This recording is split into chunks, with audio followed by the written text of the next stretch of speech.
ప్రియ సోదరి సోదరులారా, మిమ్మల్ని అందరినీ కూడా మన యొక్క వారపు బైబిల్ పఠనం, మనము బైబిల్ గ్రంథం గురించి చదవబోతున్నాం. గత 3 నెలలు జనవరి, ఫిబ్రవరి, మార్చి మనం దానియేలు గ్రంథాన్ని పఠించాం. ఇప్పుడు బైబిల్ గ్రంథం అనేక విషయాలు బైబిల్ గ్రంథం గురించి మనం నేర్చుకోబోతున్నాం. కనుక మిమ్మల్ని అందరినీ కూడా ఈ యొక్క వారపు బైబిల్ పఠనం మిమ్మల్ని అందరినీ ఆహ్వానిస్తున్నాను. ప్రార్థన చేసుకుని మన వాక్యంలో కొనసాగుదాం. పరిశుద్ధ ప్రేమ గల మా తండ్రి, మీకు స్తుతులు చెల్లిస్తున్నాం ప్రభా. మీ ఉచితమైన కృపను బట్టి ఈ నూతన నెలలో మమ్మల్ని ప్రవేశపెట్టారు, వందనాలు చెల్లిస్తున్నాం. ఈ యొక్క ఏప్రిల్ నెల అంతా కూడా మీ ప్రత్యేకమైన కాపుదల, నడుపుదల, మీ భద్రత మాకు కావాలి ప్రభా. ఆయన ఎక్కడ చూసినప్పటికీ మేము, ఆయన ఏ ప్రాంతంలో ఉన్నప్పటికీ, ఏ దేశంలో ఉన్నప్పటికీ ఆయన ఎంతో ఆందోళనతో ఈ వైరస్ మాకు వస్తుందేమని భయంతో ప్రభు ప్రజలు ఆయన గడగడలాడిపోతున్న పరిస్థితుల్లో మేము ఉంటుండగా మీ కాపుదల, మీ భద్రత, మీ యొక్క వాగ్దానం మా పట్ల నెరవేర్చి మీరు చెప్పారు తండ్రి, ఆయన నేను నమ్ముకున్న వారికి ఈ యొక్క తెగుళ్ళు రావని చెప్పారు. నాయన ఏ అనారోగ్యం ఎవరికి నాయన సోకకుండా మీ కృప మాకు దయచేయమని, మీరే మాతో మాట్లాడమని. ఆయన ఈ యొక్క మొదటి పాఠంలో ఈ యొక్క 3 నెలలు కూడా బైబిల్ గ్రంథం గురించి అనేకమైన మర్మాలు నేర్చుకునే కృప మాకు దయచేయవలసిందని వాక్యం చెప్తున్నా. నన్ను వాక్యాన్ని వీక్షిస్తున్న నీ బిడ్డలు ఎక్కడున్నప్పటికీ మీ యొక్క శాంతి, సమాధానం, మీ కృప, మీ కాపుదల, ఆయన మీ యొక్క మంచి కృపను ప్రతి వారికి దయచేయమని, మీరే మాతో మాట్లాడమని యేసు ప్రభువు వారి పరిశుద్ధమైన నామమును బట్టి ప్రార్థిస్తున్నాను తండ్రి, ఆమేన్. ప్రియ సోదరి సోదరులారా, మనము ఈ యొక్క త్రిమాసం అంతా, ఈ యొక్క క్వార్టర్ అంతా కూడా బైబిల్ గ్రంథం గురించి పఠించబోతున్నాం. ఈ యొక్క వారంపు పాఠ్యాంశం ఏంటంటే ఇంగ్లీష్లో యునిక్నెస్ ఆఫ్ ద బైబిల్ అన్నారు. యునిక్నెస్ అంటే రకరకాలుగా తర్జుమా చేస్తున్నారు తర్జుమాకారులు. నా ఉద్దేశం ఏంటంటే దీనికి బాగా సూట్ అయింది, లేకపోతే దీనికి బాగా అన్వయించేది ఏంటంటే బైబిల్ యొక్క ప్రత్యేకత. బైబిల్ గ్రంథం ఇక ఏ గ్రంథంతో కూడా మనం పోల్చలేము, చాలా ప్రత్యేకమైనది. ఇక దీనిలో ఉన్న ప్రత్యేకత ఇక ఏ గ్రంథంలో ఈ లోకంలో కనిపించదు. ఈ గ్రంథంలో అనేకమైన గ్రంథాలు ఉన్నాయి, అయితే అనేకమైన మతాలు ఉన్నాయి, 100 కొలది మతాలు ఉన్నాయి. ప్రతి మతానికి వారికి మత గ్రంథం ఉంటుంది. ఏ గ్రంథానికి కూడా మనం ఈ యొక్క గ్రంథాన్ని, అంటే బైబిల్ గ్రంథాన్ని పోల్చలేవు, అంత ప్రత్యేకమైనది ఇది. కనుక ఈ యొక్క ప్రత్యేకత, బైబిల్ గ్రంథంలో ఉన్న ప్రత్యేకత ఏమిటన్నది ఈ యొక్క వారం మనం తెలుసుకోబోతున్నాం. బైబిల్ గ్రంథంలోని ఏంటి ప్రత్యేకత ఏమిటి అని తెలుసుకోబోతున్నాం. మనకి ఇవ్వబడిన మూలవాక్యం, కంఠత వాక్యం ఏంటంటే కీర్తన 119, 105వ వచనం. కీర్తన 119, 105 అంటే 105 అన్నమాట. సామ్ 109 వర్స్ 105. ఎవరైనా వచ్చిన వారు మన భాషలో చదివి వినిపిస్తారా దీన్ని? నీ వాక్యము నా పాదములకు దీపమును, నా త్రోవకు వెలుగై ఉన్నది. చూచారా? నీ వాక్యము, ఎవరి వాక్యము? దేవుని వాక్యం. దేవుని యొక్క వాక్యం మన యొక్క పాదాలకు దీపంలాగా, మన త్రోవకు వెలుగులాగా. పూర్వకాలంలో ఎక్కడికైనా ప్రయాణం చేయాలంటే రాత్రి వేళ ఇప్పటిలాగా వీధి దీపాలు, లేకపోతే ఈ మొబైల్ లైట్లు, లేకపోతే ఆ యొక్క టార్చ్ లైట్ అంటున్న బ్యాటరీ లైట్లు, రకరకాల లైట్లు లేవు ఆ రోజుల్లో. అయితే వట్టి నూనె దీపమే ఉండేది. అత్యవసరం అయ్యి రాత్రి వెళ్ళాలంటే ఆ యొక్క నూనె దీపమే గత్యంతరం. కనుక నీ వాక్యం ఆ యొక్క చీకటిలో వెళ్ళాలంటే నాకు ఈ యొక్క దీపంలాగా పనిచేస్తుంది, నా త్రోవకు వెలుగుగా ఉంది. అయితే దేవుని యొక్క వాక్యాన్ని వెలుగుతో పోల్చారు. యోహాను సువార్త 1:5వ వచనం. అదేవిధంగా చీకటిని పాపంతో పోల్చారు, లేకపోతే పాపాన్ని చీకటితో పోల్చారు.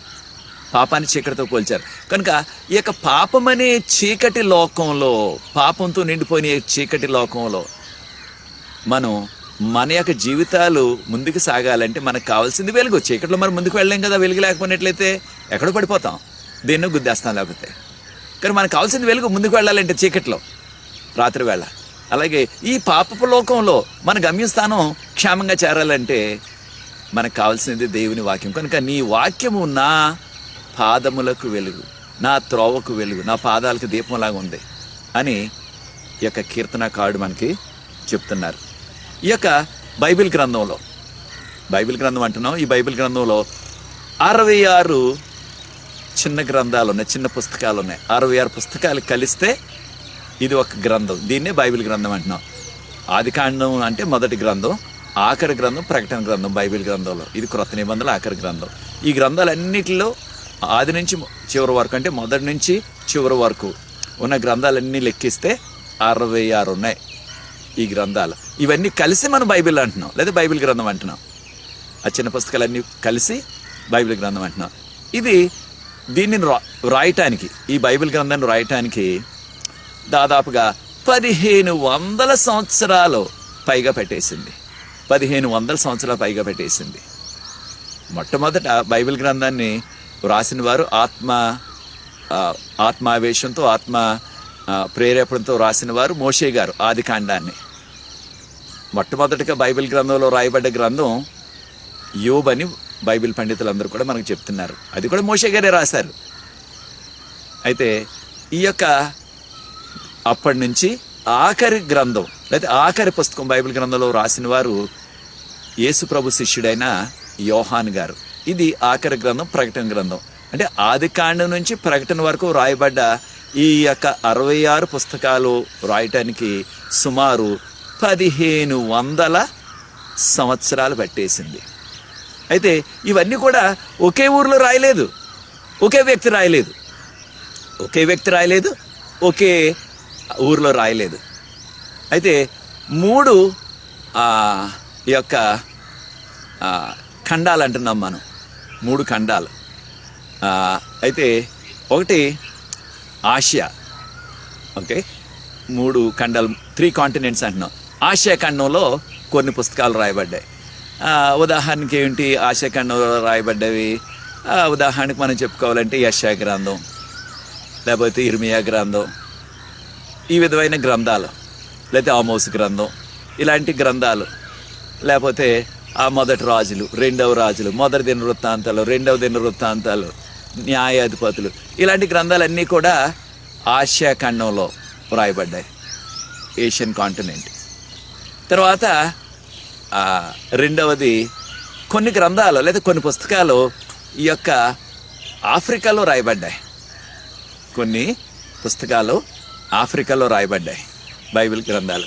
ఏమిటవి?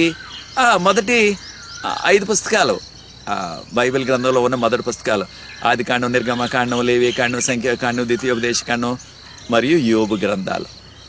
అయితే 5 + 1 6 కూడా ఆ యొక్క ఆఫ్రికా భూభాగం ఎవరు రాశారు? మోషే గారు రాశారు. ఎక్కడున్నారు మోషే గారు అవి రాసినప్పుడు? అది ఈజిప్ట్ యొక్క ఎడారి ప్రాంతం. ఈజిప్ట్ దేశం కాదు, ఈజిప్ట్ యొక్క ఎడారి ప్రాంతం, ఈజిప్ట్ ఉన్న పరిసర ప్రాంతాలు. అది ఆఫ్రికా కదా. అవన్నీ కూడా ఆఫ్రికాలోకి వచ్చేసాయి అవన్నీ కూడా. కనుక ఉదాహరణకి ఇప్పుడు ఈ యొక్క ఆదికాండం మోషే గారు రాసినప్పుడు ఆయన తన యొక్క మామగారైన యెత్రో యొక్క గొర్రెలను కాస్తున్నారు. ఎక్కడ? ఆ సీనాయి పర్వత ప్రాంతంలో. ఈనాడు సీనాయి పర్వతం మనం ఎక్కాలన్నా, దాని దగ్గరగా చూడాలన్నా ఎక్కడ? ఈజిప్ట్లోంచి వెళ్ళాలా. ఒక్కో సిటీ జోర్డాన్ కంట్రీ నుంచి కూడా వెళ్ళొచ్చు అనుకోండి, ఆ ఈజిప్ట్ నుంచి. ఈజిప్ట్ మరి ఆఫ్రికా ఖండం. కనుక అలాగే మార్క్స్ వార్త రాసిన మార్కు గారు కూడా ఈజిప్ట్లో పరిచర్య చేశారు. అక్కడే హతసాక్షి అయిపోయారు ఆయన. కనుక ఈ గ్రంథం కూడా, కనుక కొన్ని గ్రంథాలు ఈ విధంగా ఆఫ్రికా ఖండంలో రాయబడ్డది. ఎక్కడ ఆసియా, ఎక్కడ ఆఫ్రికా. తర్వాత మరికొన్ని గ్రంథాలు యూరప్ ఖండంలో, ఐరోపా ఖండం అంటున్నాం, అక్కడ రాయబడ్డాయి. కొన్ని ఈ యొక్క బైబిల్ పుస్తకాలు కొన్ని అక్కడ రాయబడ్డాయి. ఉదాహరణకు ఆ యొక్క ఫిలిప్పీలకు రాసిన పత్రిక, లేకపోతే రోమీలకు రాసిన పత్రిక, ఫిలోమోన్ పత్రిక, హిబ్రీలకు రాసిన పత్రిక, ఇవన్నీ కూడా ఆ యొక్క ఐరోపా ఖండం నుంచి పౌలు గారు రాశారు. కనుక ఆసియా ఖండం, ఆఫ్రికా ఖండంలో కొన్ని, ఐరోపా ఖండంలో కొన్ని. అంటే ఒక ఊరిలో కాదు, ఒక ఖండంలో కాదు, ఒక దేశంలో కాదు, ఇవి రాస్తా రకరకాల ప్రాంతంలో రాశారు. కానీ అన్ని రకాల ప్రాంతంలో రాసిన దీనిలో ఐక్యత, దీన్ని మనం ఏమంటున్నాం, ప్రత్యేకత కనిపిస్తుంది. ఇది వాళ్ళ ఇష్టం వచ్చినట్టు ఒకళ్ళు, ఇంకొక ఆఫ్రికాలో వాళ్ళకి తోచినట్లు వాళ్ళు, ఎవరు తోచినట్టు వాళ్ళు రాసినవి కాదు ఇవి.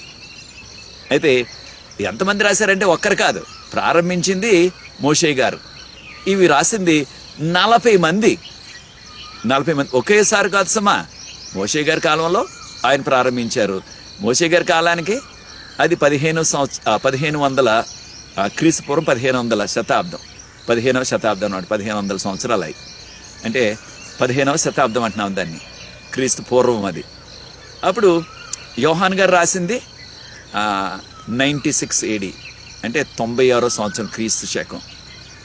అంటే చూడండి, దాదాపుగా 1500 సంవత్సరాల గ్యాప్ ఉంది ఎవరి మధ్యన. మొదటి గ్రంథం రాసిన మోషే గారు, మొదటి గ్రంథం రాసిన ఆదికాండం రాసిన మోషే గారు, ఆఖరి బైబిల్ పుస్తకం రాసిన ప్రకటన గ్రంథం రాసిన యోహాన్ గారికి దాదాపుగా మధ్యకాలం 1500 సంవత్సరాల పైగా తేడా ఉంది, గ్యాప్ ఉంది. అయినప్పటికీ ఓ పుస్తకానికి ఓ పుస్తకం చక్కగా అనుసంధానం అయి ఎంతో ప్రత్యేకతను చాటుతున్నాయి. కనుక 40 మంది కలిసి 40 మంది రాశారు. అందరూ ఒకేసారి కాదు సమా, వేరువేరు ప్రాంతాలు, వేరువేరు దేశాలు, లేకపోతే వేరువేరు సమయాలు, వేరువేరు వారి యొక్క చదువులు, అంటే అందరూ చదువుకున్నవారు కాదు. అయితే మరొక విషయం ఏంటంటే మనం గుర్తించవలసింది, ఈ గ్రంథాల్లో రాసిన వారు అందరూ కూడా పురుషులే, స్త్రీలు ఎవరూ లేరు రాసిన వారు. మరి ఎస్తేరు గ్రంథం ఎవరు రాశారండి, రూతు గ్రంథం ఎవరు రాశారండి అనే ప్రశ్న వెంటనే వచ్చేస్తుంది మనకి. రూతు గ్రంథం రాసింది సమూయేలు ప్రవక్త గారని చాలామంది బైబిల్ పండితులు అంటున్నారు. రూతు గారు రాయలేదు అది. రూతు గ్రంథం కానీ, రూతు గురించిన గ్రంథం కానీ రూతు గారు రాయలేదు అది. అలాగే ఎస్తేరు గ్రంథం కూడా ఎస్తేరు రాణి గారు రాయలేదు. ఆ యొక్క ఎస్తేరు గ్రంథాన్ని ఎజ్రా గారు, నెహెమియా గారు రాశారని ఎక్కువ మంది బైబిల్ పండితులు అంటున్నారు. కనుక స్త్రీల పేర్ల మీద గ్రంథం ఉన్నప్పుడు కానీ స్త్రీలు రాయలేదు, రాసిందంతా కూడా పురుషులే. అయితే వీరు కూడా అందరూ కూడా ఆ యొక్క యూదులే. ఒక్క ఆయనే అన్యుడు ఉన్నాడు, ఆయన లోకా గారు. లోకా సువార్త రాసిన తర్వాత అపోస్తల కార్యాలు రాసిన లోకా గారు అన్యుడు, ఆయన డాక్టర్ గారు, ఆయన వైద్యుడు. అయితే ప్రభు నమ్ముకుని ఆయన క్రైస్తవుడిగా మారిపోయిన తర్వాత ఇవి రాశారు. తక్కిన వారందరూ కూడా యూదులు. ఇది మోషే గారి కాలం నుంచి ఆకార గ్రంథం రాసిన యోహాన్ గారి వరకు కూడా అందరూ యూదులే, ఒక్కరే అన్యుడు. అయితే దానియేలు గ్రంథంలో మాత్రం 4వ అధ్యాయాన్ని సాక్ష్యంగా రాశాడు అన్యుడైన నెబుకద్నెజర్ రాజు గారు, ఆయన మార్పు చెందిన తర్వాత.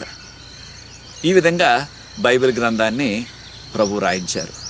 అయితే మనం చెప్పుకున్నట్లుగా వారు రకరకాల సమయాలు, రకరకాల ప్రాంతాలు, రకరకాల కుటుంబ బ్యాక్గ్రౌండ్ వాళ్ళది, అయినప్పటికీ బైబిల్ అంతా కూడా ఒకే ఐక్యత, ఒకే థీము, లేకపోతే ఆ యొక్క విషయాలన్నిటి కూడా ఎంతో ప్రత్యేకతతో నడుస్తుంది మొదటి నుంచి చివరి వరకు గ్రంథం అంతా చదివినట్లయితే. అయితే బైబిల్లో ఉన్న ప్రత్యేకత ఏంటంటే, ఇది గ్రంథాలన్నిట్లో ప్రపంచంలో మొట్టమొదటిగా ఆ యొక్క సొంత భాషలో నుంచి అన్య భాషలోకి తర్జుమా చేయబడిన గ్రంథం బైబిల్ మాత్రమే మొట్టమొదట. ఇది పాత నిబంధన హిబ్రూ భాషలో రాశారు. దానియేలు గ్రంథంలో ఒక్క 6 అధ్యాయాలు మాత్రం వేరే భాషలో, అరమిక్ భాషలో ఉన్నాయి. కానీ తక్కిందంతా ఆదికాండం నుంచి మలాకీ గ్రంథం వరకు హిబ్రూ భాషలో రాశారు. అయితే దానిని 180 సంవత్సరం 180 BC 180 సంవత్సరంలో క్రీస్తు పూర్వం దీన్ని గ్రీక్ భాషలోకి తర్జుమా చేశారు. ఆ రోజుల్లో గ్రీక్ భాష అంతర్జాతీయ భాష అనమాట. అంటే ఈ రోజుల్లో ఇంగ్లీష్ ఎలాగో ఆ రోజుల్లో గ్రీక్ భాష అలాగా దానిలోకి తర్జుమా చేశారు. కనుక మొట్టమొదటగా బైబిల్ గ్రంథాన్ని ఇతర భాషలోకి, అన్య భాషలోకి తర్జుమా చేశారు.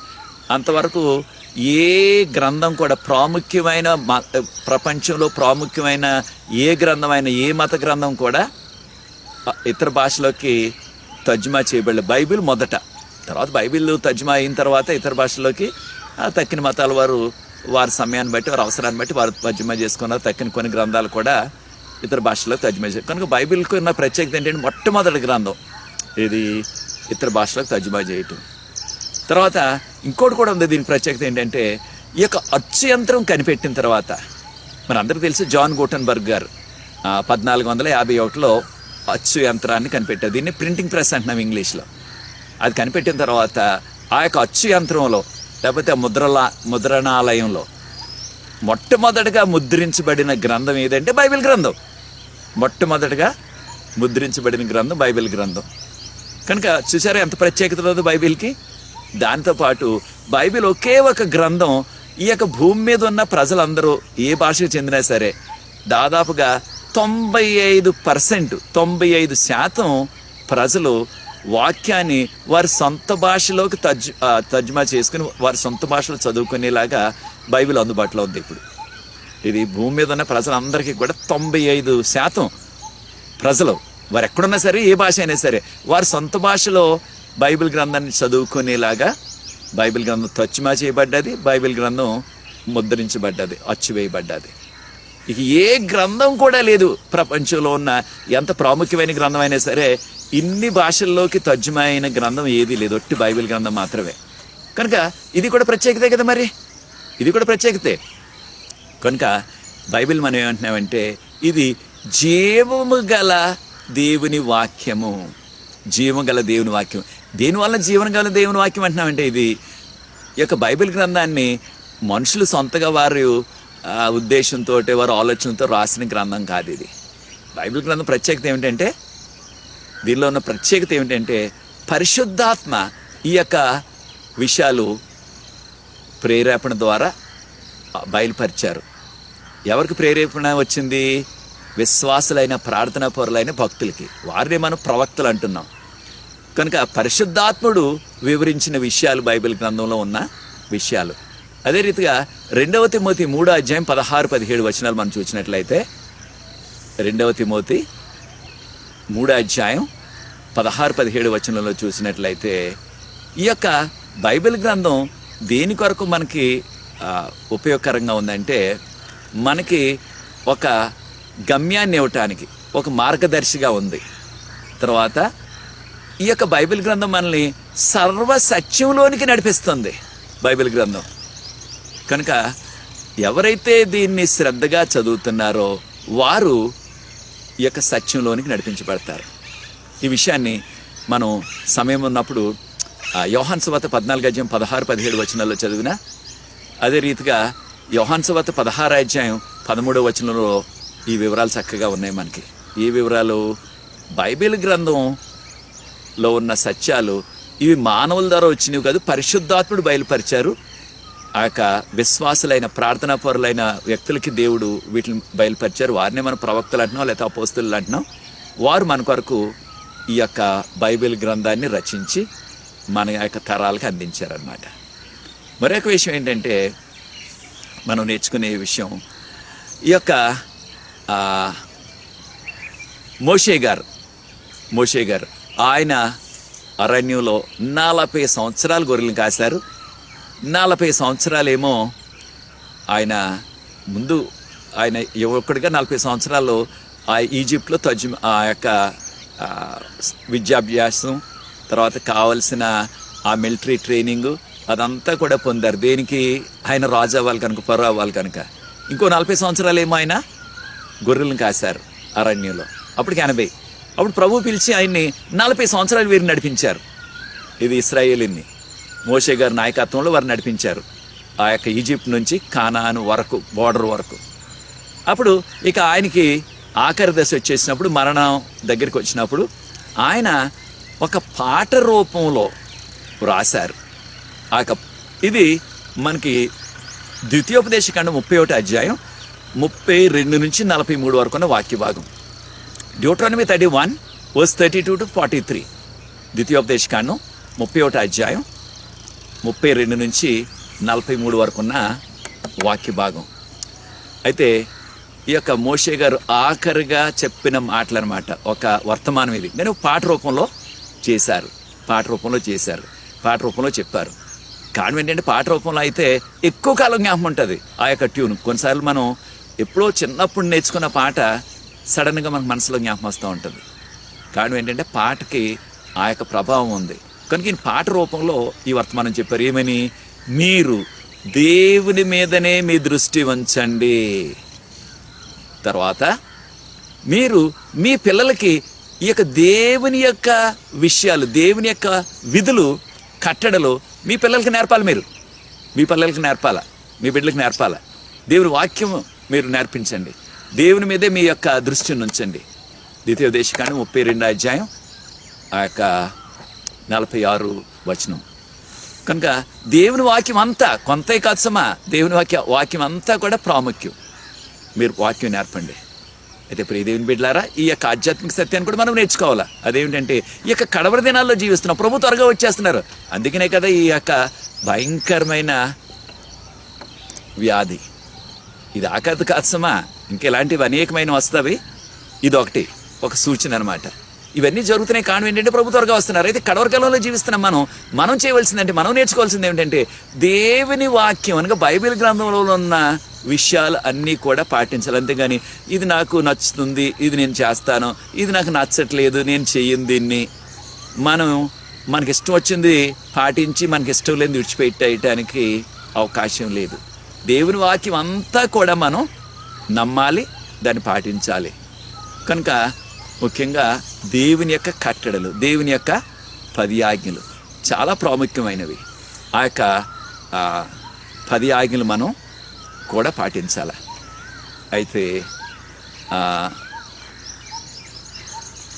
బైబిల్ గ్రంథంలో మనం పాత నిబంధనలో చూసినట్లయితే, పాత నిబంధనలు ఓల్డ్ టెస్ట్మెంట్ అంటున్నాం ఇంగ్లీష్లో, దానిలో చూసినట్లయితే పాత నిబంధనలో ఉన్న ప్రాముఖ్యమైన అంశం ఏంటంటే మన కొరకు రాబోతున్న రక్షకుడు. ఆయన యేసుప్రభు అంటున్నాం.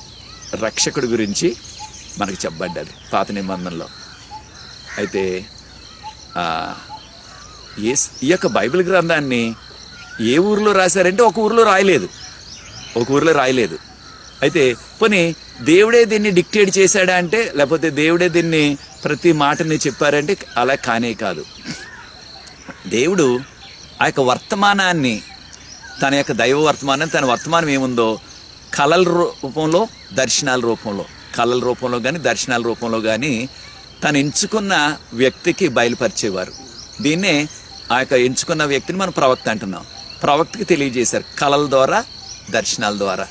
ఆ యొక్క కళలో లేకపోతే దర్శనంలో చూసిన ఆ దృశ్యాన్ని, లేకపోతే విన్న ఆ విషయాలు ఆ యొక్క వ్యక్తి, ఆ ప్రవక్త, ఉదాహరణకు యెషయా అనుకోండి, లేకపోతే ఇర్మియా అనుకోండి, లేకపోతే ఆమోస్ అనుకోండి, లేకపోతే మీకా అనుకోండి, ఎవరైనా సరే ప్రవక్తలు ఆ యొక్క విన్న విషయాలు, లేకపోతే వారు కళ్ళలో దర్శనంలో చూసిన విషయాలు వారి యొక్క సొంత మాటల్లో, సొంత భాషలో రాసేవారు.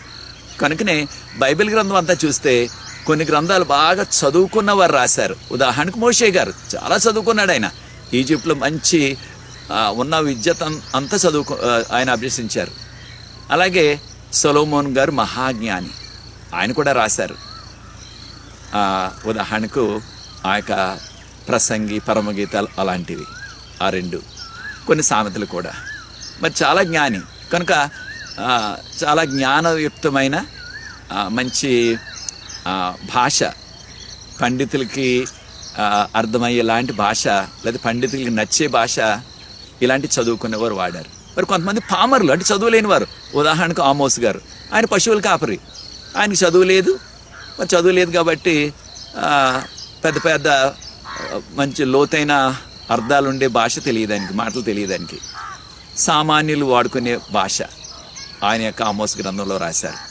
అందుకనే ఆయన ఏమంటున్నారు, ఆమోస్ గ్రంథం 7వ అధ్యాయం 14వ వచనం, ఆమోస్ చాప్టర్ 7:14, నేను ప్రవక్తని కాదు, నేను ప్రవక్త కుమారుని కాదు, కానీ నేను ఒక పశువుల కాపరిని. అయితే దేవుడు నాకు చెప్పారు పశువుల కాపరిని కనుక దేవుడు నాకు చెప్పారు ఏంటి, ఈ యొక్క వర్తమానం అందించాలని, దేవుడు నాకు చెప్పారు. కనుక నేను ఈ యొక్క వర్తమానాన్ని అందిస్తున్నాను అని ఆయన చెప్పారు. అదే రీతిగా ఇర్మియాతో అంటున్నారు ప్రభు. ఇర్మియా గ్రంథం 1వ అధ్యాయం 6 వచనాలు చూస్తే, ఇర్మియా, నిన్ను నీ తల్లి గర్భంలో ఉన్నప్పుడే నేను ఎన్నుకున్నాను నా యొక్క సేవ కొరకు. కనుక అనేక మందిని ప్రభు సేవ కొరకు వాడుకొని సామాన్యులైనా వాడుకొని ఈ యొక్క వాక్యాలు రాయించారు. వాక్యాలు రాయించారు. కనుక ఆ యొక్క ప్రజలు రకరకాల పరిస్థితుల్లో ఈ యొక్క విషయాలు రాశారు. కొంతమంది ఆ యొక్క రాజభవనంలో ఉండేవారు, అంటే అటువంటి రాజుకు చాలా సన్నిహితులుగా ఉన్నవారు కూడా బైబిల్ గ్రంథాన్ని రాశారు. ఉదాహరణకు యెషయా ప్రవక్త రాజవంశీయుడు. అయితే ఆయన ప్రవక్తగా ప్రభు ఎన్నుకున్నారు. రాజవంశీయుడు కనుక ఆయన ఎప్పుడు కావాల్సినప్పటికీ రాజభవనంలోకి వెళ్ళే అవకాశం ఆయనకు ఉండేది. రాజభవనంలో ఆయన రాజుగారితో భోజనం చేయటం, రాజుగారితో ఎప్పుడు కావాలంటే అప్పుడు మాట్లాడటం. అది వేరే వాళ్ళు అయినట్లయితే రాజుగారి దగ్గరికి వెళ్ళాలంటే అవకాశం లేదు అసలు, సామాన్యులకు ఎప్పుడూ. కానీ ఈయన ఎప్పుడు కావాలంటే అప్పుడు వెళ్ళిపోయేవాడు. కాన్వెంటే రాజభవనంలో పెరిగిన వ్యక్తి. అలాగే ఆయన కూడా రాశారు. మనకి తెలిసి యెషయా గ్రంథం 66 అధ్యాయాలు ఉన్నాయి. అలాగే దానియేలు గారు ప్రధానమంత్రిగా ఆ యొక్క రాజుగారి దగ్గర పనిచేస్తూ, ఆ యొక్క నెబుకద్నెజర్ రాజుగారు, తర్వాత దర్యావేషు రాజుగారు, కోరేష్ రాజుగారు ఆ యొక్క రాజమందిరంలో లేకపోతే రాజభవనంలో పనిచేస్తున్నప్పటికీ ఆయన ఈ యొక్క గ్రంథాలు రాశారు. అయితే కొంతమంది వారు ఆ యొక్క ఎగ్జైల్ అంటున్నాం అంటే ఏంటి, బందీలుగా ఉన్నారు కొన్ని విదేశంలో. వారు దేశం కాని దేశంలో బందీలుగా ఉన్నప్పటికీ వారు కూడా రాశారు. ఉదాహరణకు యెహెజ్కేలు గ్రంథం. యెహెజ్కేలు గారు బబులోన్లో బందీగా ఉన్నారు, కానీ దేవుడు చెప్పిన విషయాలు అక్కడ రాశారు ఆయన. కనుక కొంతమంది వారు దేశంలో కాకుండా వేరే బందీలుగా ఉన్న ఆ యొక్క విదేశంలో రాసిన గ్రంథం, అలాంటి గ్రంథాలు ఉన్నాయి మనకి. అయితే అదే రీతిగా ఆ యొక్క కొంతమంది జైల్లో ఉండి రాశారు. ఇర్మియా గారు లేదా పౌలు గారు క్రొత్త నిబంధనలో జైల్లో కూడా ఉండి వారు జైల్లో ఉండవలసి వచ్చింది, వారు రాశారు. కనుక కొంతమంది మంచి చదువు ఉన్నవారు, పౌలు గారు లాగా మంచి పాండిత్యుడు, లేకపోతే మంచి పాండిత్యం ఉంది, మంచి పేరు పొందిన ఆయన గురువుగారి దగ్గర చదువుకున్నారు, గమాలియేల్ దగ్గర. అలాగే కొంతమంది పామర్లు, పేతురులాగా చేపలు పట్టుకునేవారు. కనుక చదువు ఉన్నవారు ఉన్నారు, చదువు లేని వారు ఉన్నారు. వారందరినీ ప్రభు వాడుకున్నారు. అయితే మనకు చదువు ఉన్నా లేకపోయినా, తలాంతులు ఉన్నా లేకపోయినా, ప్రభువుకు లోబడినట్లయితే, ప్రభువుకు మనం అప్పగించుకున్నట్లయితే ప్రభువు మనల్ని కూడా కడవరి కాలంలో వాడుకుంటారు. కనుక ప్రియ దేవుని బిడ్డ, నాకు చదువు లేదు, నాకు తలాంతులు లేవు, నేను ప్రభు కొరకు ఏం చేయగలను అని ఎప్పుడు కూడా నీవు చింతించవద్దు. ప్రభువుకి నువ్వు సమర్పించుకున్నట్లయితే ప్రభువు నిన్ను అద్భుత రీతిగా వాడుకుంటారు. అలా ప్రభు వాడుకున్నారు ఈ యొక్క ప్రవక్తల్ని. చదువు లేని పేతురుని కానీ లేకపోతే చదువు లేని ఆమోసుని కానీ పాత నిబంధనలో అనేక మందిని వాడుకున్నారు. సో అయితే కొంతమంది ఆ యొక్క యేసు ప్రభువుని కళ్ళారా చూచి ఆయనతో వారు కలిసి ఉన్నారు 3.5 సంవత్సరాలు ఆ యొక్క ప్రభు సేవలో. యేసు ప్రభు లోకంలో ఉన్నప్పుడు ఉదాహరణకు యోహాను గారు, అలాగే మత్తయి గారు, అయితే వీరు కూడా యేసు ప్రభుతో ఉన్నారు, యేసు ప్రభుతో తిరిగారు, యేసు ప్రభుతో భోజనం చేశారు. అయితే వారు కూడా మత్తయి సువార్త, యోహాను సువార్త వారు కూడా రాశారు. కనుక కొంతమంది అయితే వారు యేసు ప్రభుని చూడలేదు, కానీ ఆయన చనిపోయిన తర్వాత వీరు రక్షణ పొంది, మార్పు పొంది, లేకపోతే మారుమనసు పొంది వారు ఏం చేశారు, లోకా గారు లాంటి వారు. లోకా గారు వైద్యుడు, మెడికల్ డాక్టర్. ఆయన ఆ యొక్క జరిగిన విషయాలన్నీ, యేసు ప్రభు దగ్గర జీవితంలో జరిగిన విషయాలన్నీ కూడా పేతురు గారి దగ్గర, తక్కిన వారి దగ్గర, అందరి దగ్గర పోగేసి ఆయన ఒక గ్రంథాన్ని రాశారు. దాన్ని లోకా సువార్త అంటున్నాం. తర్వాత అపోస్తల కార్యాలు. కనుక మనకి 2 తిమోతి 3:16 ఈ యొక్క దేవుని యొక్క వాక్యం అంతా కూడా దీనివలన ఆయన యొక్క పరిశుద్ధాత్మని యొక్క ప్రేరేపణ వల్ల ఇవ్వబడ్డది. మనకి మన సొంత ఆలోచనలు కాదు, నేను రాసేయాలని ఒక ధ్యాసతో, ధ్యానంతో, లేకపోయినట్లయితే ఒక పట్టుదలతో రాసేసిన ఈ గ్రంథాలు కాదు ఇవి. దేవుని యొక్క పరిశుద్ధాత్మ వారిని ప్రేరేపించి ఇవి రాయాలి, ఈ విషయాలు రాయాలని వారిని ప్రేరేపించారు. అదే రీతిగా కనుక వారి సొంత ఉద్దేశాలు కాదు ఇవి, దేవుడిచ్చిన వర్తమానం. అదేవిధంగా రోమీలకు రాసిన పత్రిక 15:4 రోమన్స్ చాప్టర్ 15:4 ఏదైతే వ్రాయబడ్డాదో దేవుని వాక్యంలో అది మనకు ఒక సందేశం, మనకు ఒక ఆదేశం. దేవుడిస్తున్న ఆదేశం, దేవుడిచ్చిన సందేశం. కనుక దానివల్ల మనకి ఏమొస్తుంది? నిరీక్షణ వస్తుంది. ఆయన రాకడ ఒక విషయంలో ఆయన రాకడ త్వరలో వస్తుందని, మన పరలోకం వెళ్తామని, మనకు నిత్య జీవం ఉన్నదని నిరీక్షణ. కనుక బైబిల్ గ్రంథం ద్వారా మనకి ఆ చదవటం వల్ల, ఆ వాక్యం వినటం వల్ల మనకు వచ్చేది ఏమిటంటే ఆ ఆదరణ, నిరీక్షణ వస్తుంది. మనం చెప్పుకున్నట్లుగా దేవుడు వర్తమానాన్ని ఆయన ఒక్కొక్క మాట ఆయన చెప్పి నువ్వు రాయి అని డిక్టేషన్ అంటున్నాం కదా ఇంగ్లీష్లో, అలా చెప్పింది కాదు ఇది. ఆయన వర్తమానం ఇచ్చేశారు దర్శనాల్లో, కళల్లో. ఆ యొక్క వర్తమానం అందుకున్న ఆ ప్రవక్త ఆ వర్తమానాన్ని చూచి అప్పుడు ఆయనకు వచ్చిన సొంత భాషలో, ఆయనకు వచ్చిన సొంత ఆ భాష ప్రావీణ్యత, ఎక్కువ చదువుకుంటే ఎక్కువ పెద్ద పెద్ద మాటలు వాడారు, తక్కువ చదువున్నట్లయితే సామాన్యుడు వాడే ఆ మాటలు వాడారు. ఈ విధంగా రాయబడ్డది. దేనికి ఇదంతా బైబిల్ గ్రంథం రాయబడ్డదంటే మన యొక్క మనసులు, మన యొక్క జీవితాలు దేవుడు నడిపించడానికి. తర్వాత బైబిల్ గ్రంథంలో ఇంకోటి ఏంటంటే ప్రాముఖ్యమైనది, బైబిల్ గ్రంథంలో అనేకమైన ప్రవచనాలు ఉన్నాయి. బైబిల్ గ్రంథంలో దాదాపుగా 30%, 30% అంటున్నాం, 30%, 30% ఈ యొక్క ప్రవచనాలు. ప్రవచనం అంటే ఏంటి? ప్రవచనం అంటే జరగబోయే విషయాలు దేవుడు ముందుగానే బయలుపరుస్తారనమాట. జరగబోయే విషయాలు దేవుడు ముందుగానే బయలుపరుస్తున్నారు. కనుకనే ఆమోసు 3:7 ఏమని చెప్పబడ్డదంటే దేవుడు చేయబోయే విషయాలు, దేవుడు జరగబోయే విషయాలు తన యొక్క సేవకులకు బయలుపరుస్తారు. ఆయన మరుగుపరచదు, ఆయన బయలుపరుస్తారు. ఎప్పుడూ జరగబోయే విషయాలు ఆయన బయలుపరుస్తారు అనమాట. కనుక దేవునికే తెలుసు భవిష్యత్తు అన్నది, ఇంకెవరికీ తెలియదు. ఉదాహరణకు కీర్తన 22 కీర్తన 12 నుంచి 18 వరకు చదివినట్లయితే 22 కీర్తన, Psalm 22 verse 12 to 18, 12 నుంచి 18 వరకు ఉన్న వాక్య భాగం చూసినట్లయితే 22 కీర్తనలో అది యేసు ప్రభు యొక్క శ్రమ, ఏ విధంగా యేసు ప్రభు శ్రమ పడి శిలువ మీద మరణిస్తారో అనే విషయాలు వ్రాయబడ్డాయి. ఎప్పుడు రాయబడ్డాయి? యేసు ప్రభు పుట్టకముందే, దాదాపుగా 1000 సంవత్సరాలకు ముందు, 1000 సంవత్సరాలకు ముందే ఆయన ఏ విధంగా శ్రమపడి మన కొరకు చనిపోతారో అనే విషయాలు రాయబడ్డాయి. అలాగే మనకి యెషయా గ్రంథం 53వ అధ్యాయం, ఏ రీతిగా యేసు ప్రభు మన కొరకు దెబ్బలు తింటారు, యేసు ప్రభు ఏ విధంగా మన కొరకు ఆయన శిలువ మీద చనిపోతారు, ఆయన పొందిన దెబ్బల చేత లేకపోతే ఆయన పొందిన గాయాల చేత మనకు స్వస్థత కలిగింది అని చెప్పండి. యెషయా 53. ఎప్పుడు రాశారు యెషయా గారు? యేసు ప్రభు పుట్టక ముందు కనీసం 700 సంవత్సరాల ముందు రాసేశారు ఇవన్నీ కూడా. కనుకనే జరగబోయే విషయాలు ముందుగానే చెప్పటాన్ని మనం ఏమంటున్నాం? ప్రవచనము అంటున్నాం మన భాషలో. ఇంగ్లీష్లో ప్రాఫెసీ అంటున్నాం, ప్రాఫెసీ. అలాగే దానియేలు గ్రంథం 9వ అధ్యాయం 24 నుంచి 27 వరకున్న వాక్య భాగం. దానియేలు గ్రంథం 9వ అధ్యాయం 24 నుంచి 27. Daniel chapter 9 verse 24 to 27. దానిలో ఏమని చెప్పబడ్డది? ఆ యొక్క మెస్సియా వస్తారు. ఆ మెస్సియా తన పాపాల కొరకు కాదు, తన ప్రజల కొరకు బలి అయిపోతారు. అంటే శిలువ త్యాగం. ఎప్పుడు రాశారు దానియేలు గారు? 6వ శతాబ్దంలో. యేసు ప్రభు పుట్టలేదు అప్పటికి. కనీసం 550 సంవత్సరాల ముందు రాసేశారు యేసు ప్రభు ఈ విధంగా మన కొరకు బలియాగం అయిపోతారని, మెస్సియా మన కొరకు చనిపోతారని.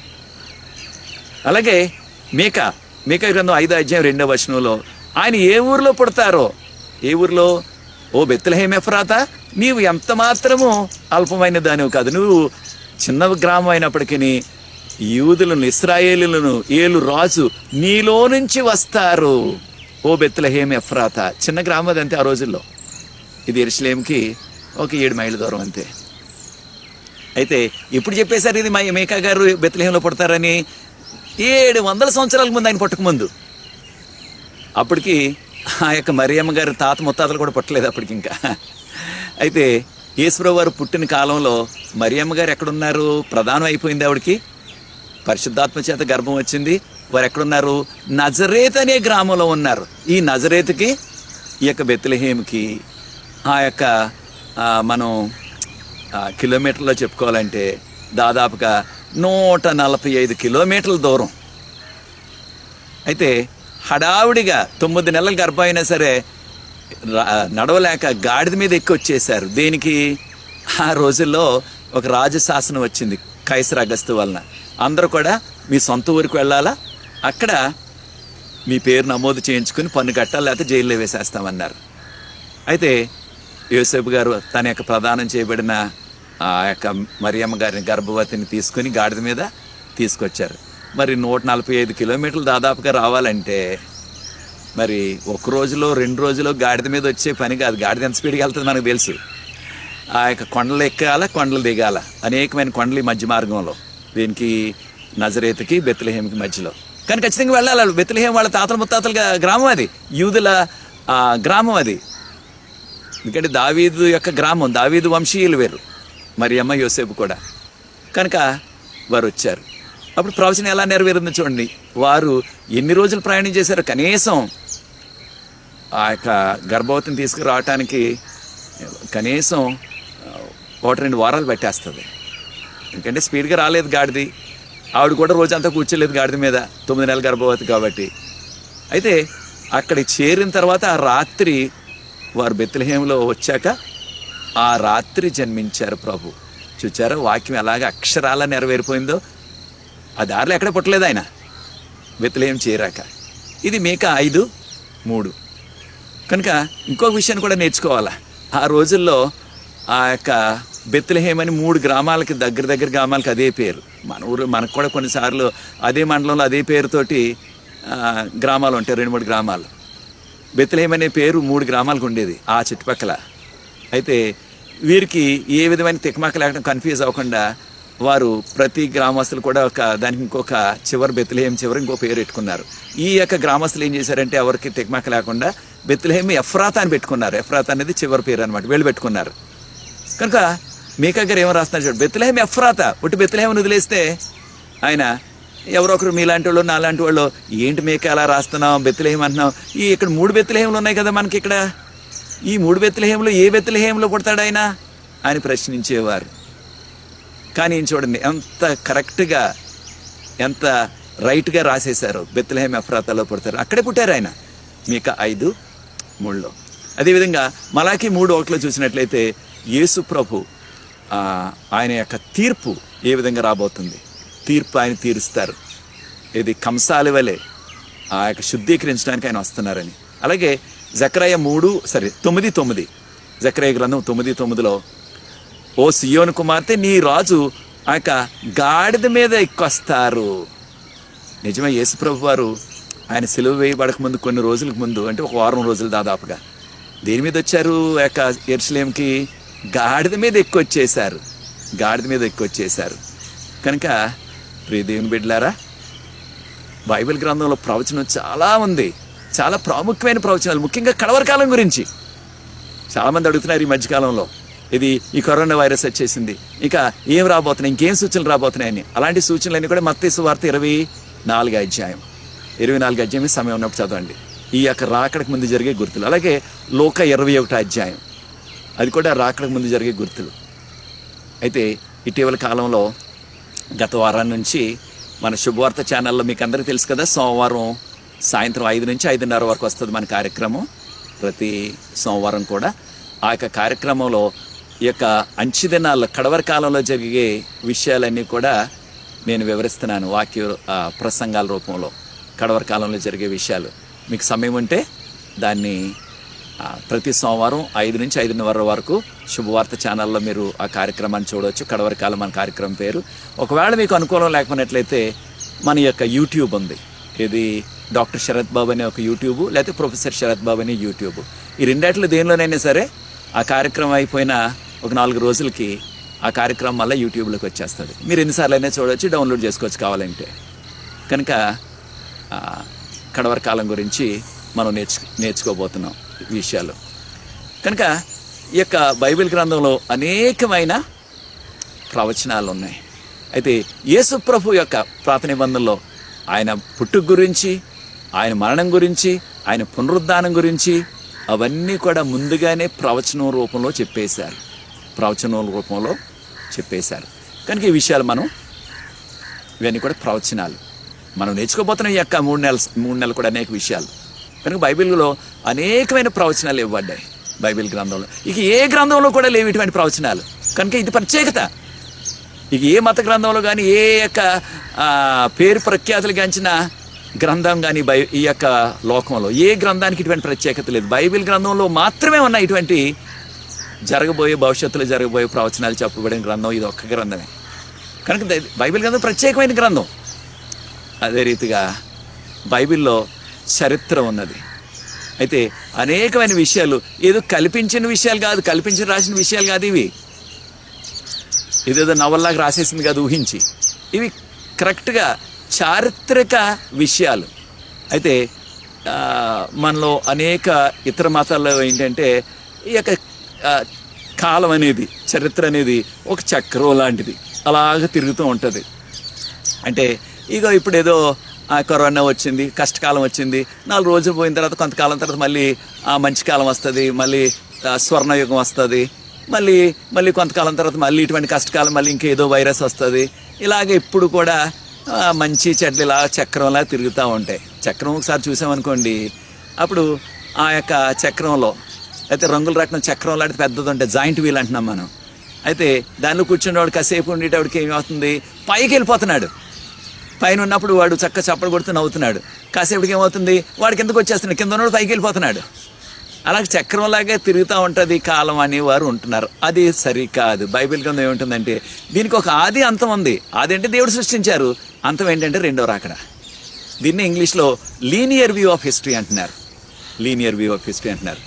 అయితే యేసు ప్రభు నిజంగా ఈ లోకంలో జన్మించారు. ఆయన పుట్టినప్పుడు ఆ యొక్క రాజు కైసరు అగస్తు, లేకపోతే ఆ యొక్క యోధాలో ఉన్న ఆ యొక్క రాజు హేరోదు, లేకపోతే ఆయన పుట్టింది బెత్లెహేం గ్రామం. ఇవన్నీ కూడా చారిత్రకంగా ఉన్న ప్రజలు, ప్రాంతాలు. కనుక ఇది ఏదో ఒట్టిగా కల్పించినది మాత్రం కానే కాదు. అయితే ఈ యొక్క మరొక విషయం ఏంటంటే ఈ యొక్క బైబిల్ గ్రంథంలో ఉదాహరణకు దానియేలు గ్రంథం 2 అధ్యాయం, దానియేలు గ్రంథం 7 అధ్యాయం, దానియేలు గ్రంథం 8 అధ్యాయం, దానియేలు గ్రంథం 11 మనం చదువుకున్నాం కదా. ఇవన్నీ కూడా చరిత్ర. ఏం చరిత్ర? ముందు బబులోను వచ్చింది, బబులోను సామ్రాజ్యం, తర్వాత మాదీ పారసీకులు వచ్చారు, తర్వాత గ్రీకు రాజ్యం వచ్చింది, తర్వాత రోమా రాజ్యం వచ్చింది. ఈ విధంగా ఒక రాజ్యం తర్వాత ఒక రాజ్యం, చివరిగా వచ్చేది యేసు ప్రభు రాజ్యం. కనుక ఇదంతా చరిత్రలో జరుగుతున్నది. కనుక బైబిల్ గ్రంథంలో అనేకమైన చారిత్రక విషయాలు, రాజుల గురించి, అనేక ఆ యొక్క పట్టణాల గురించి, ఉదాహరణకు బబులోను పట్టణం, నినివే పట్టణం, లేకపోతే యొక్క సొదొమ గొమొర్రా పట్టణం, తూరు సీదోను పట్టణం, ఇవన్నీ కూడా యెరూషలేం పట్టణం, ఇవన్నీ కూడా నిజంగా ఉన్న పట్టణాలు, ప్రజలు ఉండేవారు. కనుక చరిత్ర విషయం. చివరిగా మనం చూసినట్లయితే బైబిల్ గ్రంథం మన యొక్క జీవితాల్ని మార్చేస్తుంది. మన యొక్క జీవితాల్ని మార్చేస్తుంది. ఉదాహరణకు 2వ రాజులు 22 అధ్యాయం, 22 అధ్యాయంలో మనం చూసినట్లయితే 3వ వచనం నుంచి ఆ యొక్క జొస్సయ్య రాజు, అంటే యోషయ్య అంటున్నాం రాజుగారు, ఆయనకి ఆయన యొక్క యాజకులు తక్కిన వారు దేవుని యొక్క గ్రంథం, ఏ గ్రంథం? ఆ యొక్క దేవుని యొక్క ఆజ్ఞలున్న గ్రంథం, దేవుని యొక్క ఆజ్ఞలున్న గ్రంథం. అయితే ఇది బహుశా ఆ యొక్క 5 గ్రంథాలు, మొదటి 5 గ్రంథాలని కొంతమంది పండితులు అంటున్నారు. తప్పకుండా దేవుని యొక్క వాక్యాలని కూడా దాన్ని లా అంటున్నాం, ధర్మశాస్త్రం ఉన్న గ్రంథం. లేకపోయినట్లయితే ద్వితీయోపదేశకాండం.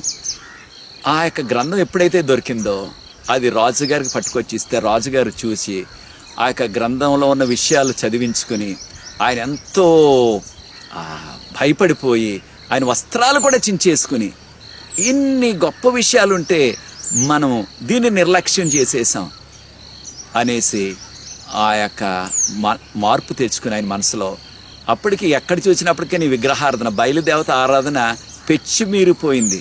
వాళ్ళ తండ్రి కాలంలో, వాళ్ళ తాత కాలంలో కూడా ఆ యొక్క విగ్రహాలన్నిటినీ కూడా తొలగించేశారు ఆయన. ఆ విగ్రహాల ఆలయాలన్నిటిని కూడా తొలగించేశారు ఆయన. కారణం జీవితంలో మార్పు వచ్చింది.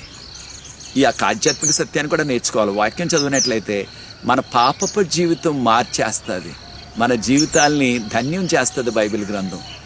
అయితే బైబిల్ గ్రంథాన్ని చదివి లేదా బైబిల్ గ్రంథాన్ని విని మారిపోయిన హంతకులు ఉన్నారు, దొంగలున్నారు, వేశ్యలున్నారు, లేకపోతే మోసగాళ్ళు ఉన్నారు. వారి జీవితాలు మారిపోయాయి. ఇక మారిపోయిన తర్వాత ఇంకెప్పుడు కూడా పాపానికి వాళ్ళు వెళ్ళలేదు. బైబిల్ గ్రంథం మనందరికీ తెలుసు. ఆ యొక్క మగ్దలేని మరియ వేశ్య, తన జీవితం మారిపోయింది. అలాగే ఆ యొక్క అనేక మంది ఎంతో, లేకపోతే ఆ యొక్క సీమోను, ఆయన ఒక టెర్రరిస్ట్ అనమాట ఆ రోజుల్లో, ఉగ్రవాది. సైమన్ ద జెలాట్ అంటున్నారు, అందుకని ఇంగ్లీష్. జెలాట్ అంటే ఉగ్రవాది అనమాట ఆ రోజుల్లో.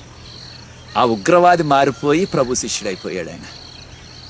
ప్రియ దేవుని బిడ్డ, వాక్యం చదువుతున్నప్పుడు నీ యొక్క మనసు మారుతుందా? నీ జీవితం మారుతుందా? నీ జీవితంలో ఉన్న పాపాలు ఒప్పుకొని నేను దేవుని బిడ్డగా జీవించాలి, దేవుని కుమారుడిగా జీవించాలి, దేవుని కుమార్తెగా జీవించాలి, దేవునికి మహిమకరమైన జీవితం జీవించాలి, ప్రభు త్వరగా వస్తున్నారు, నేను పరలోకం వెళ్ళాలా అనే ఆ యొక్క ఆలోచన నీ జీవితంలో వస్తుందా? బైబిల్ గ్రంథం మన యొక్క జీవితాలని మార్చేస్తుంది. కనుక బైబిల్ గ్రంథాన్ని మనం పఠించినట్లయితే, చదివినట్లయితే శ్రద్ధగా, ప్రార్థనాపూర్వకంగా మనం దీవించబడతాం ఆధ్యాత్మికంగా, శారీరకంగా.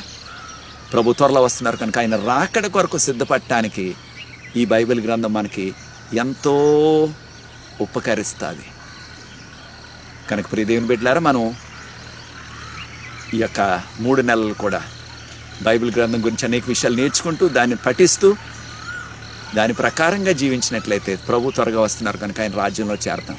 అటువంటి కృప కావాలని ఎవరైతే కోరుకుంటారో, అటువంటి ధన్యత కావాలని ఎవరైతే కోరుకుంటారో, ప్రభు త్వరగా వస్తున్నారు, ఈ యొక్క వాక్యం ద్వారా ప్రకారంగా నేను జీవిస్తాను, నా జీవితం మార్చుకుంటాను, ప్రభు రాకడలో నేను ఎత్తబడతాను అని ఎవరైతే కోరుకుంటున్నారో, ఒకవేళ నువ్వు ఇంకా బాప్తీసం తీసుకోకపోయినట్లయితే ప్రభు నమ్ముకుని ముంచడం బాప్తీసం తీసుకోవాలా. వాక్య ప్రకారంగా జీవించినట్లయితే ప్రభు త్వరగా వచ్చినప్పుడు మనం జీవించినట్లయితే కనురెప్పపాట్లు మహిమ శరీరం వస్తుంది. ఒకవేళ మనం మరణించినట్లయితే మనము యేసు ప్రభు రెండోసారి వచ్చి బోరధ్వని ఆయన దేవతలు ఆ యొక్క బోరను ఊదినప్పుడు మహిమ శరీరాలతో లేచిపోతారు, చనిపోయిన మట్టి అయిపోయిన వారందరూ కూడా. అటువంటి ధన్యత ఎవరైతే కావాలని కోరుకుంటున్నామో, మనం ప్రభు రాకడలో ఎత్తబడి ప్రభు రాజ్యంలో కలకాలం ఉండడానికి మీ కొరకు నేను ప్రార్థిస్తాను. నాతో ఏకీభవించండి. ప్రార్థన చేయకముందు మీకు అందరికి కూడా ఒక మనం ఏమిటంటే, ఈ యొక్క కష్టకాలంలో, శ్రమకాలం అంటే ఈ యొక్క కరోనా వైరస్ వచ్చేసి ఎంతో ఆందోళనకరమైన దినాల్లో జీవిస్తున్నాం. ఎక్కువగా ప్రార్థనలో గడుపుదాం. వీలైనప్పుడు అలా, ప్రతిరోజు కాదు, వీలైనప్పుడు అలా మీకు కనీసం వారానికి ఒకసారి ఉపవాస ప్రార్థన చేయండి, వాక్యంలో ఎక్కువ చదవండి, మీకు తెలిసిన విషయాలు ఇతరులతో పంచుకోండి. కారణం ఏంటంటే వారు కూడా రక్షించబడాలా కనుక ఇతరులతో పంచుకోండి ఈ విషయాలు. మీకు తెలిసిన వారు ఆన్లైన్లో కూడా షేర్ చేయండి. దాని ద్వారా అనేక మంది దీవించబడతారు. మీకు ఉన్న ఫ్రెండ్స్ లేకపోతే మీకున్న బంధువులు దూర ప్రాంతంలో ఎక్కడున్నప్పటికీ వారు కూడా దీవించబడతారు. మీరు షేర్ చేయండి వారికి. దాని ద్వారా దేవునికి మహిమ వస్తుంది. ప్రార్థన. పరిశుద్ధ ప్రేమ గల మా తండ్రి, మీకు స్తుతులు చెల్లిస్తున్నాం ప్రభా. ఇది నాన్న బైబిల్ గ్రంథం యొక్క ప్రత్యేకతను మాకు నేర్పించారు, మీకు వందనాలు చెల్లిస్తున్నాం ప్రభా. ఇక ఏ గ్రంథం కూడా ఈ గ్రంథంతో పోల్చలేము తండ్రి. గ్రంథాలన్నిటికీ ఇది మహాగ్రంథం ప్రభువా. మీకు స్తోత్రాలు చెల్లిస్తున్నాం మాకు ఇచ్చినందుకు.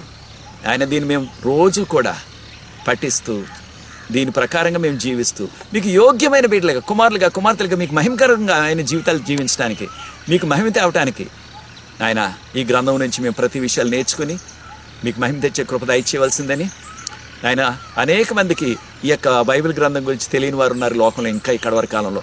వారికి ప్రభావ మేము నేను ఈ విషయాలు ప్రభావ వారితో పంచుకునే కృప దయచేయవలసిందని, వీక్షిస్తున్న ప్రతి వ్యక్తిని, వారి కుటుంబాన్ని, వారి సంఘాలని మీ కృపతో భద్రపరిచి, నాయన ఈ యొక్క కరోనా కష్టకాలంలో ప్రభా ఆయన మీ యొక్క కాపుదల భద్రత వారికి అనుగ్రహించి, మీరే ప్రభా భరోసా ఇచ్చి, ఆయన మీరే మహిమ ఘనత తెచ్చుకోనమని, వాక్యాన్ని వీక్షిస్తున్న ప్రతి వ్యక్తిని, ఇతరులతో షేర్ చేస్తున్న, ఇతరులతో పంచుకుంటున్న ప్రతి వ్యక్తిని, వారి కుటుంబాన్ని దీవించమని, మరి ఒక వారం ఈ విధంగా కలుసుకునే ప్రార్యంతో నీ కృప మాతో ఉంచమని, ఈ యొక్క నూతన నెలలో మమ్మల్ని ప్రవేశపెట్టారు ప్రభు ఏప్రిల్లో.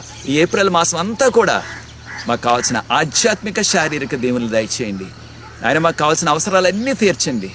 ముఖ్యంగా మా ప్రాణాలకు మీరే భద్రత, ఆరోగ్యాన్ని అనుగ్రహించి దీవించమని, మహిమ కొరకు నిలబెట్టమని, వచ్చే వారం మరలా 2వ పాఠాన్ని నేర్చుకునే పర్యంతరం నాయన నీ యొక్క శాంతి, సమాధానం, నీ కృప, ఈ యొక్క నడుపుదల, నీ భద్రత మాకు అందరికీ దయచేయమని యేసు ప్రభు వారి పరిశుద్ధమైన నామమును బట్టి ప్రార్థిస్తున్నాను తండ్రి.